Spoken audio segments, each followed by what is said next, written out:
Naked and Funny Cafe is known for its breakfast all-day specials. Today's special is pancakes, which is what Rupert here is about to order. But waitress Brittany is the queen of the upsell, so now Rupert's thinking about waffles or canned hams.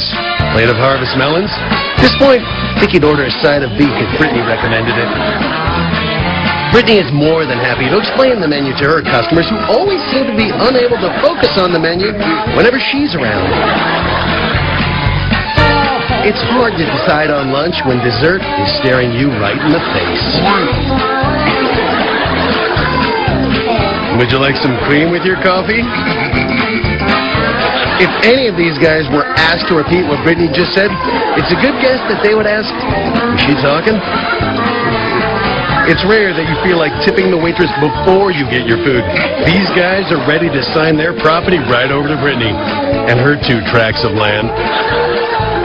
So, kids, we caught you looking. But honestly, with those things in front of you, there's probably nothing else you can do. In fact, I think I'll take a peek right now myself. Not at you, sir.